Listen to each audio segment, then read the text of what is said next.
E aí galera, bem-vindos a mais um vídeo da terceira semana da aprendizagem conectada. Vamos! Então vamos lá, terceira semana, primeiro ano do ensino médio. Texto, área de matemática, sistema cartesiano ortogonal de suas coordenadas e suas aplicações. Os sistemas de coordenadas são aplicados em diversas áreas da ciência, tais como matemática, cartografia, sensoriamento remoto, geoprocessamento, entre outros no nosso cotidiano. Por exemplo, um ponto de uma superfície da Terra é determinado por suas coordenadas, a latitude e longitude. O sistema de posicionamento global, GPS, permite identificar determinada localização por meio de mapas gráficos. Muito bem. Sem os mapas gráficos, você não teria informações sobre as ruas, estradas e locais. Claro. Apenas saberia que está a tantos graus de longitude e latitude, o que é bastante vago no uso urbano do sistema. Tudo bem? Dois mapinhas, o mapa mundi e o GPS. Tudo bem. Outro tema que pode ser desenvolvido por meio dos planos cartesianos são as funções matemáticas. Uma vez que as suas definições dependem de gráficos. Os gráficos têm a propriedade de mostrar a evolução de um fenômeno em perspectivas, aumento ou diminuição do evento em função do tempo, por exemplo. Para localizar um ponto em um plano, podemos adotar o sistema de coordenadas. O mais comum é o sistema cartesiano ortogonal de coordenadas, que apresentaremos a seguir. A palavra ortogonal tem origem do latim ortogonius, que significa que forma um ângulo reto. Muito bem. Então, quando é ortogonal, tem um ângulo de 90 graus, ok? Desse modo, o sistema ortogonal porque os eixos formam ângulos retos entre si.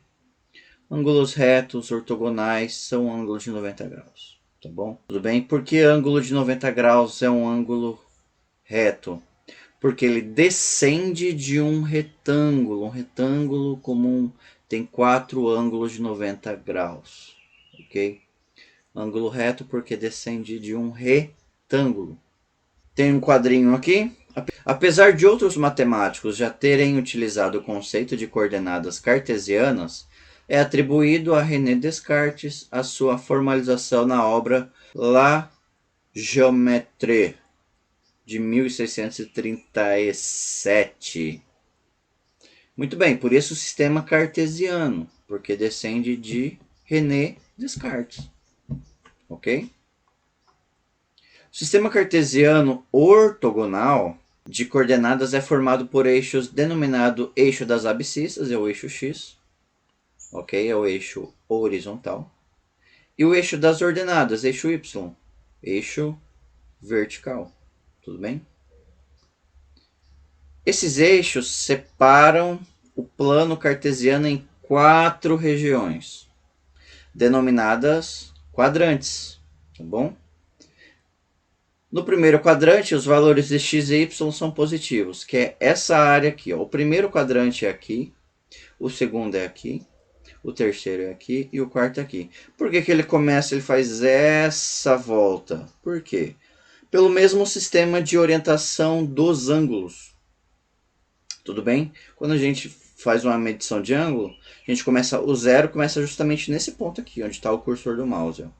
Exatamente nesse ponto. Aí ele vai caminhando para cá. Quando ele chega no Y, por exemplo, ele completa 90 graus. Tudo bem? Justamente o ângulo reto, ó, que os dois eixos formaram entre si. Tudo bem? Então, por isso que o primeiro quadrante é aqui. E tem outra característica também. O primeiro quadrante é aqui porque os dois valores de x e y são positivos. No primeiro, x e y são positivos. No segundo, y é positivo e x é negativo. Ok? No terceiro, os dois são negativos. E no quarto, x é positivo e y é negativo. Tudo bem? Veja um exemplo de alguns pontos marcados no plano cartesiano. Vamos lá. Então, o ponto A é o ponto 4 e 3. Tudo bem? O primeiro elemento do ponto é a variável x e a segunda é a variável y, tá bom?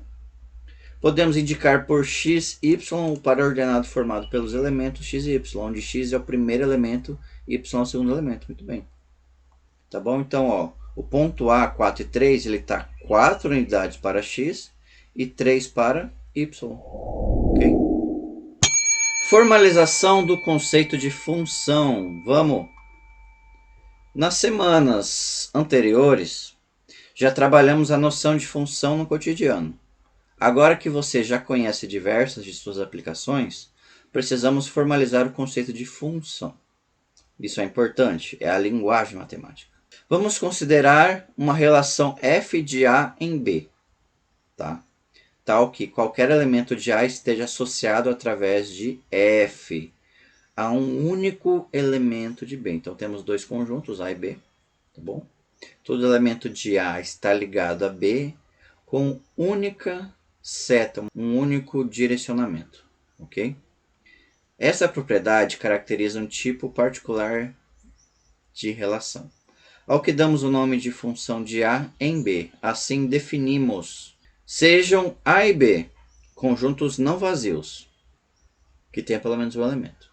Uma relação de f de A em B é função se e somente se qualquer elemento do A estiver associado através de f a um único elemento de B.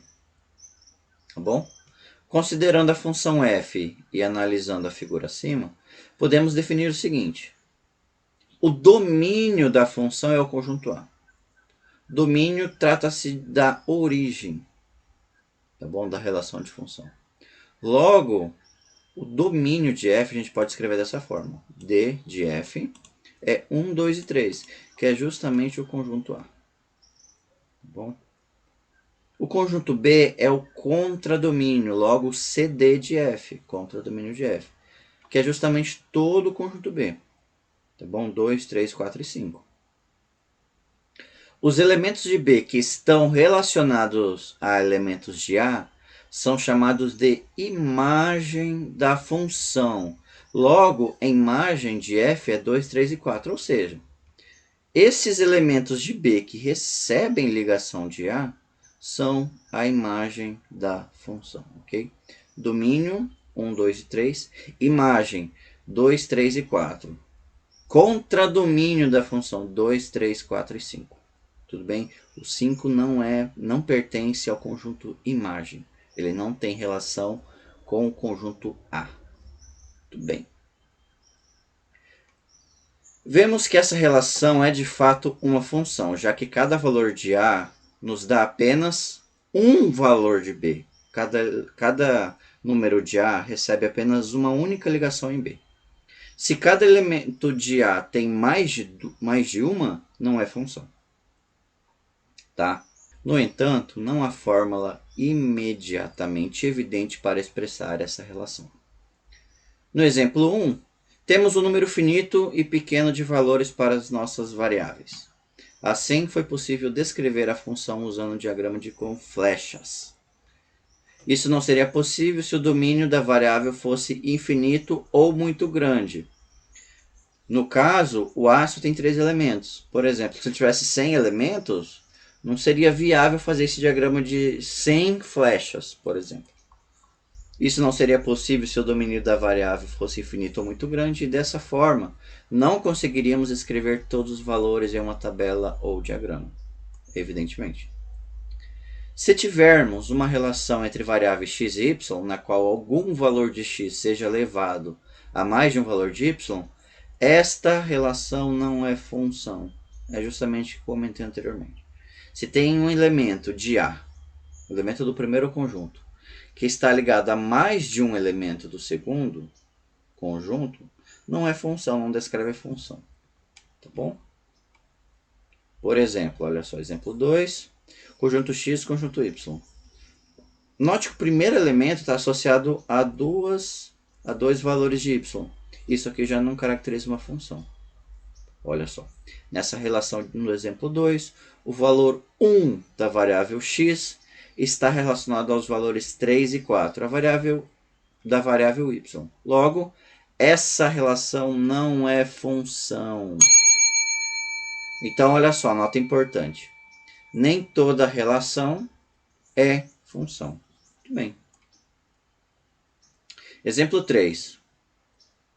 Um valor de uma variável pode ter dois ou mais valores de outra variável. No gráfico abaixo, y não pode ser dado em função de x, pois há mais de um valor de y para o mesmo valor de x. Por exemplo, x é igual a 4, temos y é igual a 2 ou y é igual a 5. Olha só, o mesmo elemento do domínio tem duas imagens. Isso não é função. Tá bom? Exemplo 4, vamos lá. No gráfico abaixo, y também não pode ser dado em função de x, pois há mais de um valor de y para o mesmo valor de x. Por exemplo, para x igual a 2, temos y igual a 2 e y igual a menos 2. Logo, a relação não é função. Ok? Essa relação não é função. Está falando o seguinte, que para esse x igual a 2, tem um y também igual a 2 e um outro y também igual a menos 2. Podemos traçar o gráfico de qualquer relação, mesmo que não seja uma função.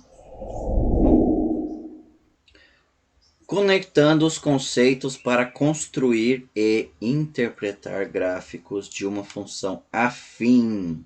Muito bem, o que é uma função afim? Spoiler, é uma função de grau 1, tá bom? De primeiro grau, função de primeiro grau. Vamos à definição. Uma função f dos conjuntos dos reais nos reais está dizendo o seguinte, isso aqui, que o domínio da função e a imagem da função pertencem aos reais, tá bom? Definida como f de x igual a de x mais b, caracterizando a função de primeiro grau, tá bom? Com a e b pertencentes ao conjunto de números reais e a diferente de zero. É chamada de função afim. Dizemos que o coeficiente A é o coeficiente angular e B é o coeficiente linear da função, tá bom? Então, dada a função afim, é toda a função do tipo a de x mais b. A é o coeficiente angular e B, coeficiente linear, tá bom?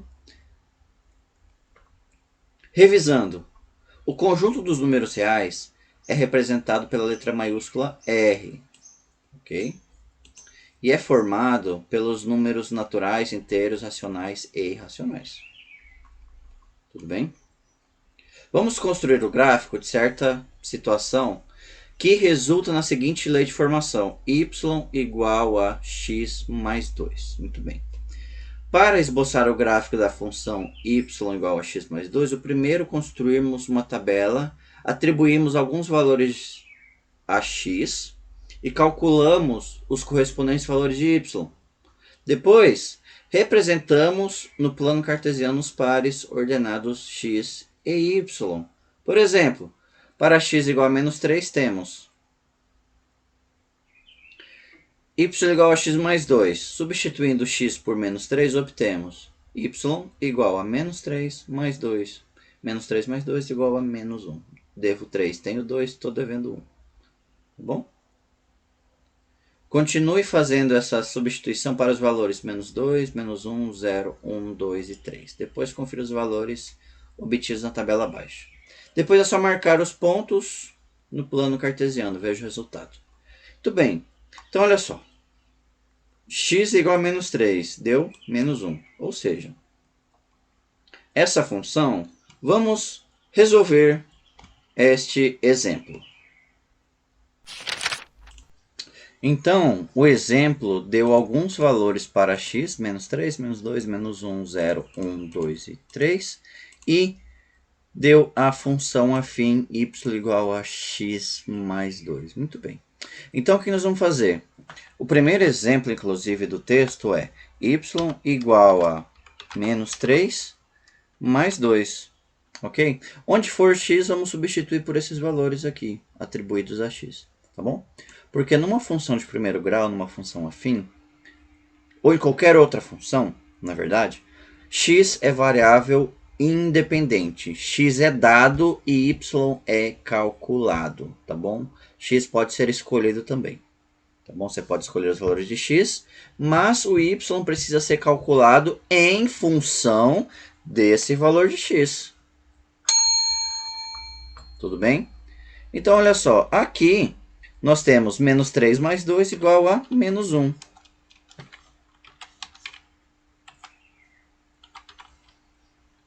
Então, olha só, vamos aumentar esse negócio aqui. Então, olha só. Menos 3 e menos 1 forma o primeiro ponto. Menos 3 e menos 1. Ok? O segundo valor, vamos calcular. Y igual a menos 2 mais 2. Menos 2 mais 2 igual a 0. O segundo ponto terá a coordenada menos 2 para x e 0 para y. Tá bom? O próximo ponto, y é igual a x mais 2. Então, sempre vamos substituir esse valor de x na função. Menos 1, ok? Mais 2. Menos 1 mais 2, eu tenho 1 positivo. Então, quando x for menos 1, y será mais 1, ok? E quando x for 0? Então, 0 mais 2 igual a 2. Quando x for 0, y é igual a 2. Muito bem. Quando x for 1, y é igual a 1 mais 2. 1 mais 2 igual a 3.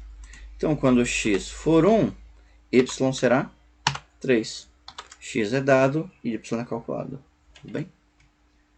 Quando x for 2, y será, então, 2 mais 2. Estou deixando em parênteses, porque é o número que a gente está substituindo na função. Tá bom?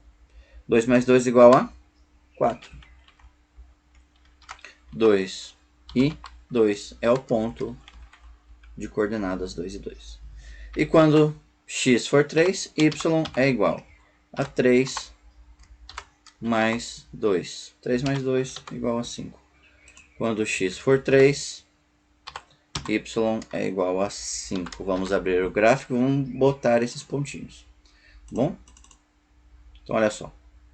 Os pontos são menos 3 e menos 1. Está aqui o primeiro ponto, ok? Está aqui o primeiro ponto. Vamos colocar o segundo ponto. É 2 e 0. Aliás, é menos 2 e 0, né? Menos 2 e 0. Está aqui, ó, o segundo ponto está aqui no gráfico. Tá bom? O terceiro ponto é menos 1 e 1. Menos 1 e 1. Ok? Terceiro ponto é menos 1 para x, 1 para y. Certo? Quando x é 0, y vai valer 2. Y vai valer 2. Tá bom? Próximo ponto. Quando x é 1, y vale 3. Tá aqui. Tudo bem? 1 para x, 3 para y. Próximo ponto é 2 e 2. 2 e 4, aliás, né? 2 e 4.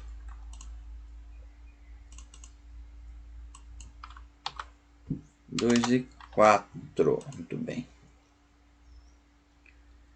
Próximo ponto. 3 e 5. Ok? Esses são os pontos. O que vocês vão fazer agora? Passar uma reta entre eles, tá bom? Quem que é essa reta? Essa reta é a função. Tá bom? X mais 2.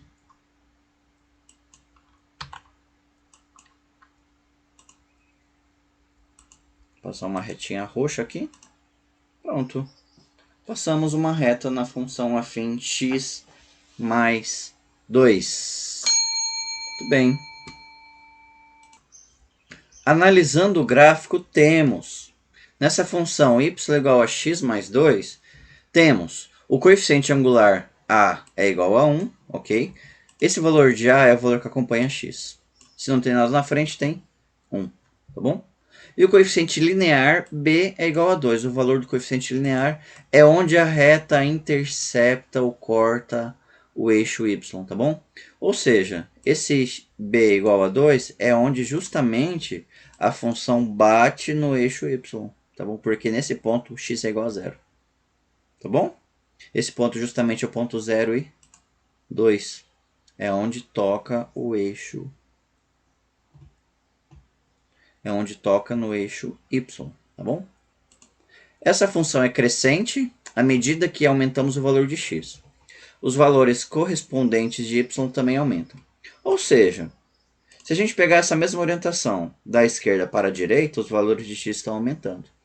E se essa função estiver crescendo também, os valores de y estiverem crescendo, a função é determinada crescente, tá bom?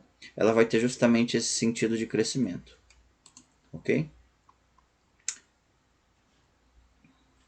Observe a figura abaixo, que representa a função y igual a menos x mais 3. Ó, uma função y igual a menos x mais 3. Veja que o valor de A é menos 1. Ó, o valor que acompanha o x é menos 1. Só está menos x, né?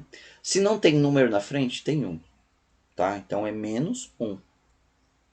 Veja que o valor de A é menos 1. Desse modo, a função é decrescente. À medida que aumentamos o valor de x, os valores de y diminuem. Tá bom? Então, olha só, um outro exemplo aqui rapidinho.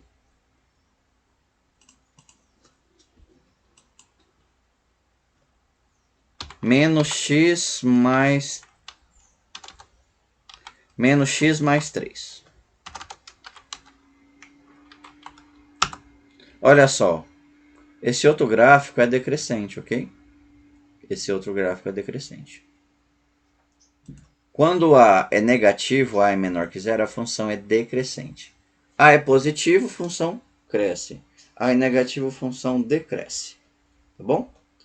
Então, nessa situação, ó, para os valores de x maior que 2, temos y menor que zero. Ou seja, quando x é maior que 2, quando x passa maior que 2, quer dizer que y é negativo. Todo valor acima de x igual a 2, y é negativo. Para x igual a 2, y é zero. Okay?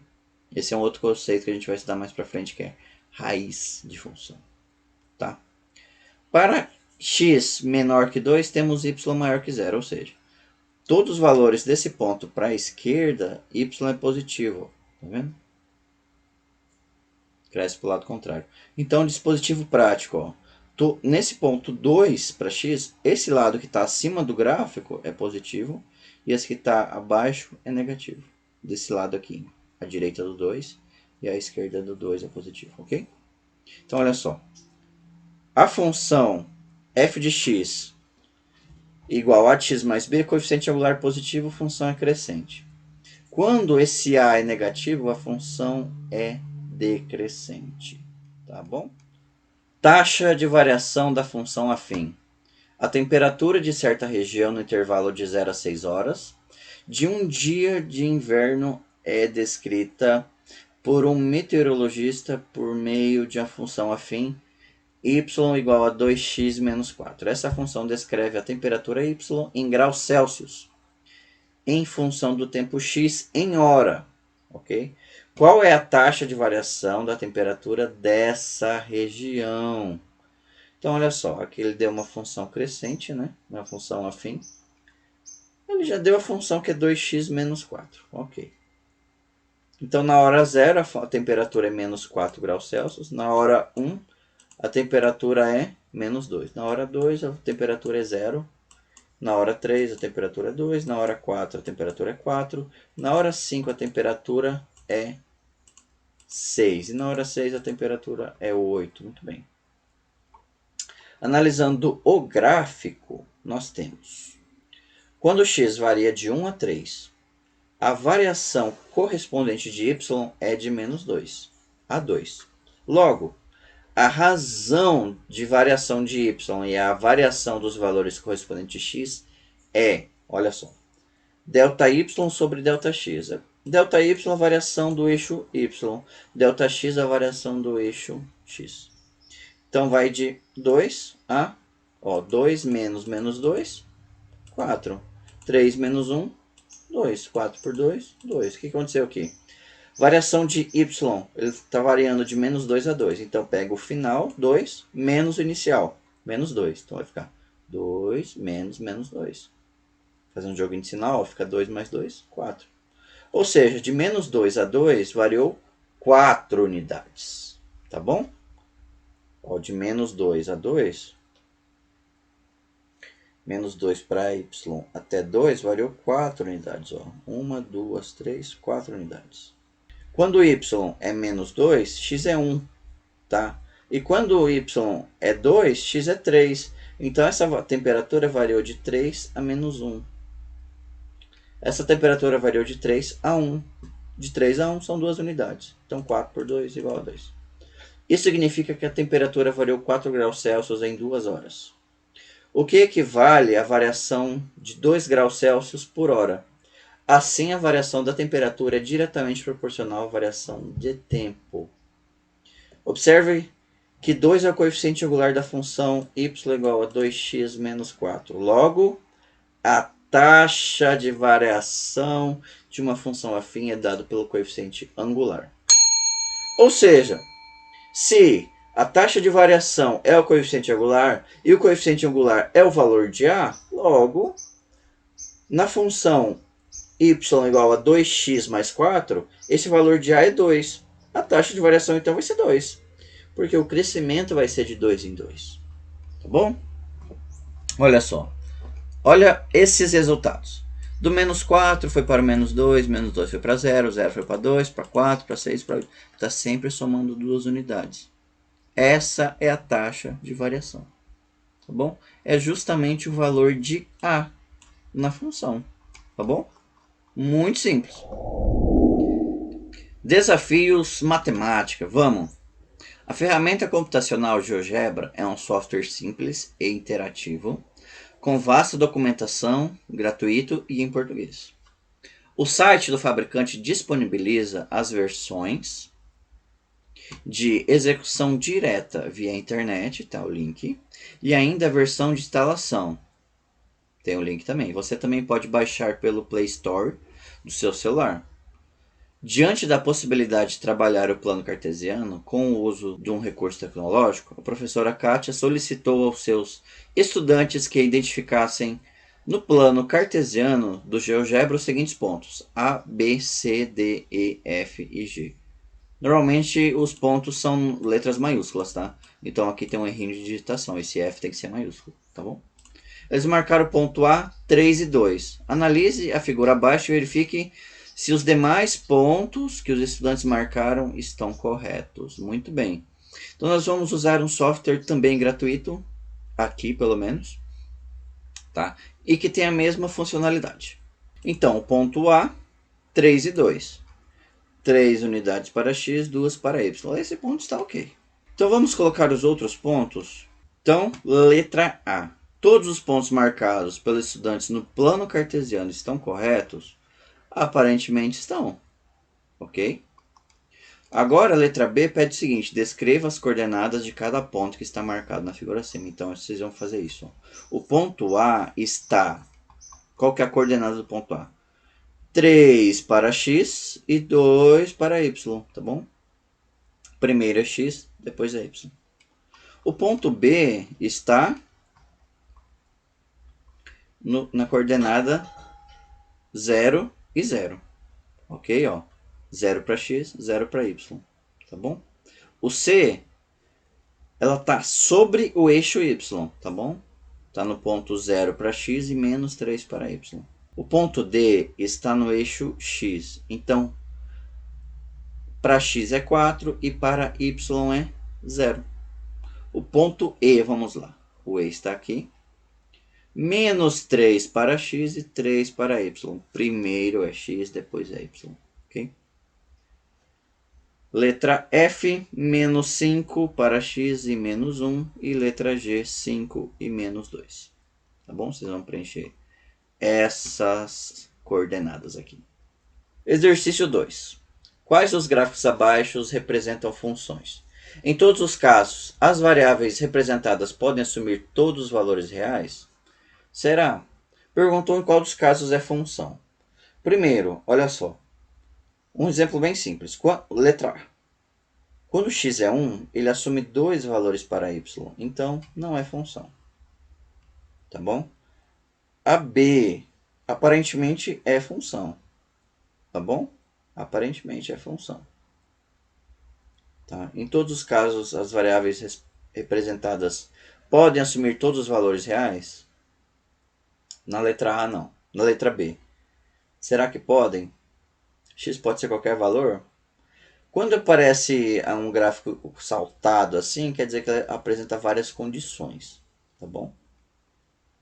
A letra C, nós temos uma função constante, ou seja, para qualquer valor de x vai ter a mesma constante em y, vai ter o mesmo valor da imagem em y. Por exemplo, o ponto 0 e 0, o ponto 0 tem imagem 2. O ponto 1 tem imagem 2, o ponto 2 tem imagem 2, o ponto 3 tem imagem 2, o ponto 4 tem imagem 2, o ponto 100 tem imagem 2, o ponto 250.000 tem imagem 2. O ponto menos 1 milhão tem imagem 2. Tá bom? Então, olha só, a letra D é função, porque cada ponto do eixo X tem apenas uma representação no eixo Y. Então, aparentemente, B é função, C é função e D é função. C é função constante, tá? Número 2. 2 de novo.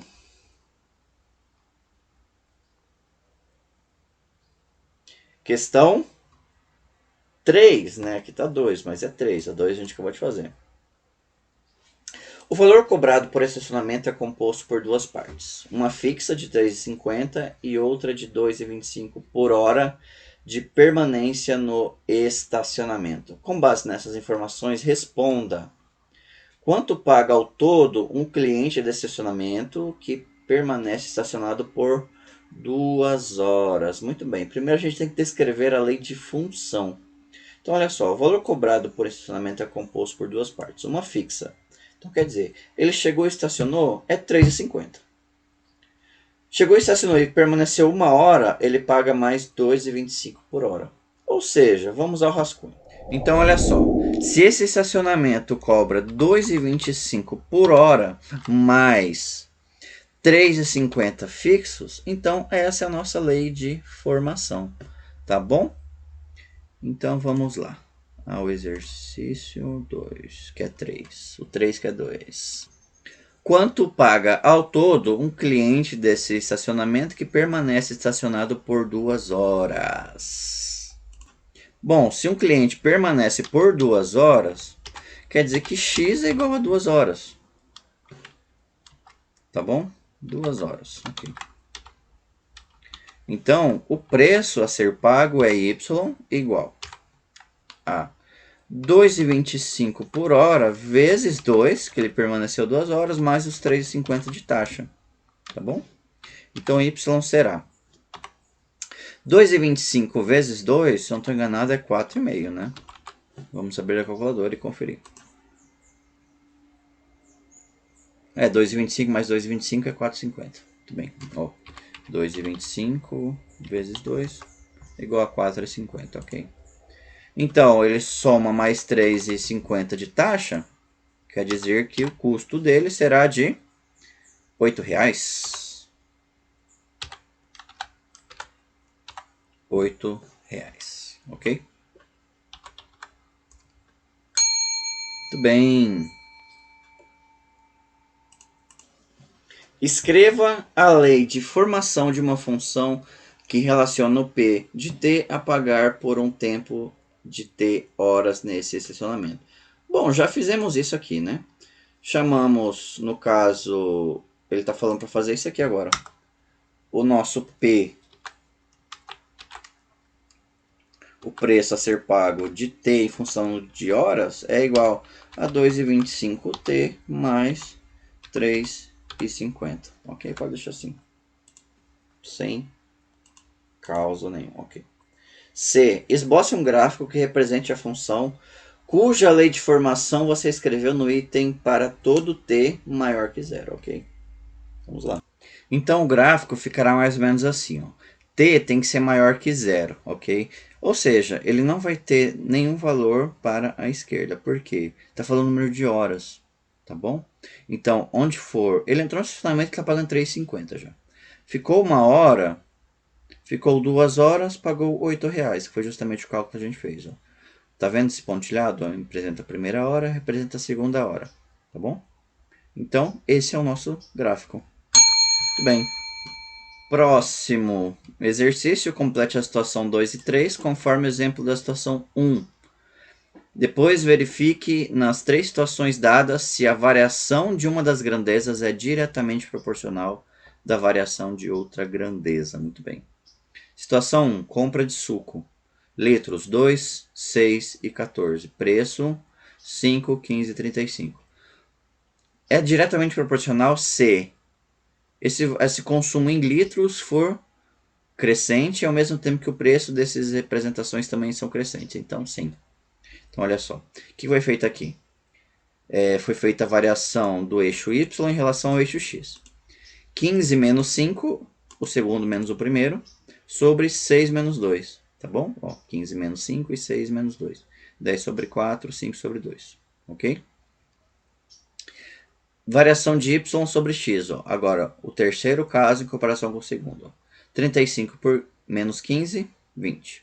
14 menos 6, 8. 20 por 8, simplificando 5 sobre 2. Deu a mesma. Então, quer dizer que o preço é uma grandeza diretamente proporcional. Quanto mais suco eu compro, mais preço eu pago. Ok? Situação 2, vamos lá. Agora vamos calcular. A área de uma sala quadrada em relação ao lado. Muito bem. Então, o que nós vamos fazer? Vamos fazer a mesma coisa que nós fizemos ali na situação 1.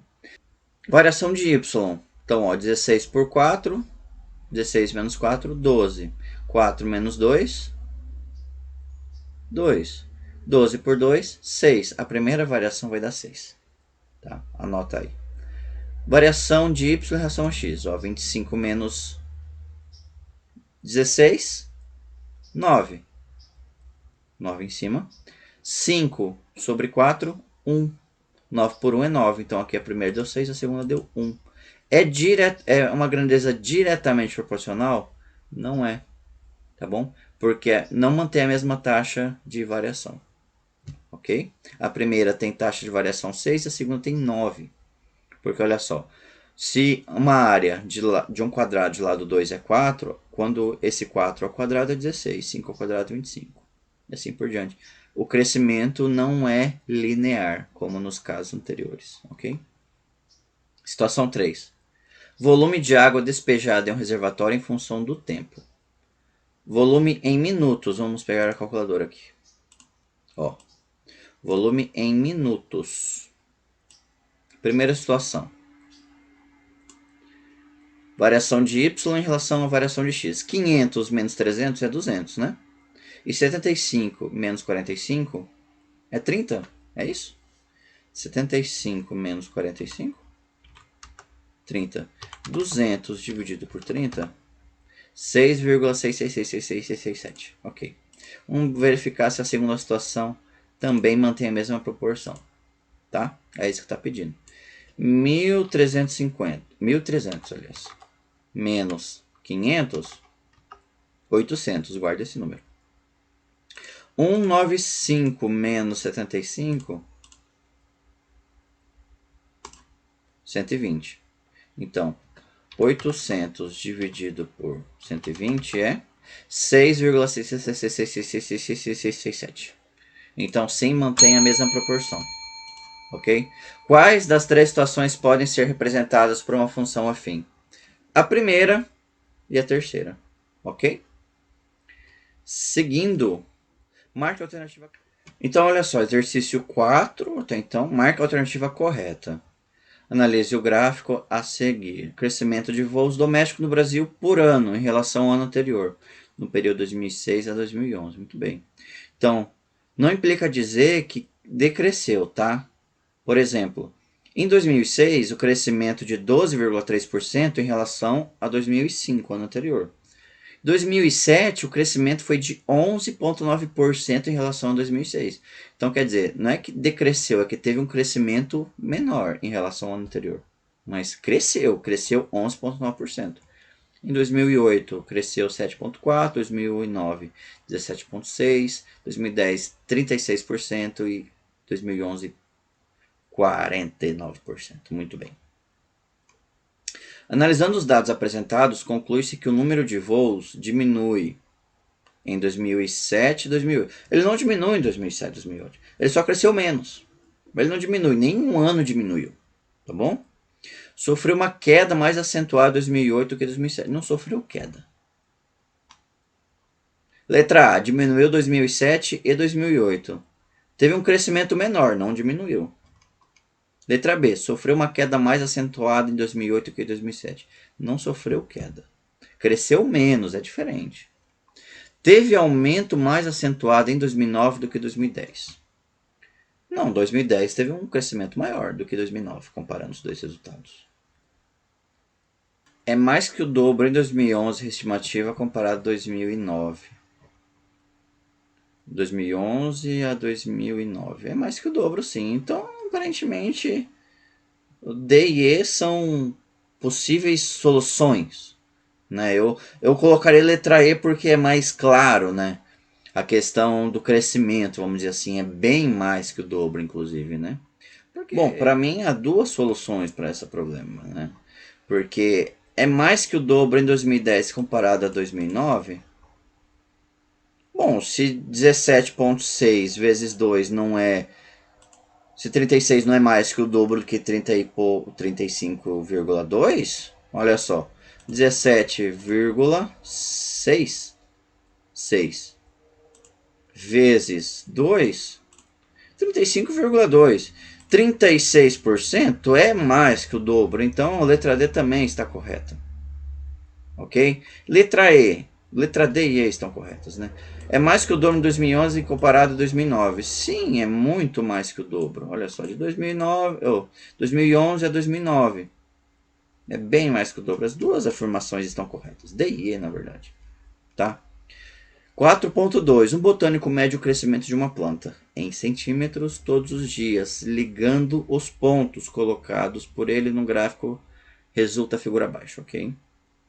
Então, ó, ele registrou no 0 dia, no dia que ele plantou, 5 dias depois e 10 dias depois. E essa é a altura em centímetros. 5 dias teve a altura de 1 centímetro, 10 dias a altura de 2 centímetros. Muito bem. Se mantida sempre essa relação entre tempo e altura, a planta terá no 30º dia uma altura igual a... Então, olha só. Se em 10 dias ela cresceu 2 centímetros, 3 vezes isso, ou seja, 10 dias em 30 dias, terá 6 centímetros. Letra E. Muito bem. 4.3. Um experimento consiste em colocar certa quantidade de bolas de vidro idênticas em um copo com água até certo nível e medir o nível de água. Ok? Conforme ilustrada a figura a seguir. Não é figura A, figura a seguir. Como resultado do experimento, conclui-se que o nível de água é função do número de bolas de vidro que são colocadas dentro do copo. O quadro a seguir mostra alguns resultados do experimento realizado. Ok? Então, o número de bolas 5, 10 e 15. Nível da água 6,35, 6,70, 7,05. Qual a expressão algébrica que permite calcular o nível de água Y em função do número de bolas X? Então vamos à resolução. Olha só, número de bolas 5, 10 e 15, nível de água 6,35, 6,70, 7,05. Vamos verificar essa taxa de variação. Vamos descobrir a taxa de variação. A taxa de variação é a diferença de Y em relação à diferença de X. Tá? Então, os valores são 6,70 menos 6,35. 0,35 é a variação do eixo Y. Temos que dividir isso pela variação do eixo X. que é 10 menos 5. 10 menos 5. 10 menos 5 é 5. Então vamos lá. Vamos fazer assim, ó. 6,70 menos 6,35. Fechar parênteses, né? Dividido pela diferença de x. 10 menos 5. Fecha parênteses. 0,07. Essa é a taxa de variação do crescimento do volume de água em função das bolinhas, ok? Então, a alternativa que contém 0,7, aliás, é 0,07. A única alternativa que contém esse coeficiente angular é a letra E. Então, automaticamente já é a letra E. Vamos fazer a prova. Para 5 bolinhas, ó, pega esse coeficiente angular agora, 7, pega esse coeficiente angular, 0,07. Multiplica por 5. Ok? Agora soma 6. 6,35. Tá aqui o volume de água. Próximo. 0,07 vezes 10 bolinhas. O volume tem que ser de 6,70. É justamente o que está aqui. Ok? Ainda para 15. Vamos lá, vamos calcular. 0,07 vezes 15 mais 6. 7,05 centímetros. Então, respondido.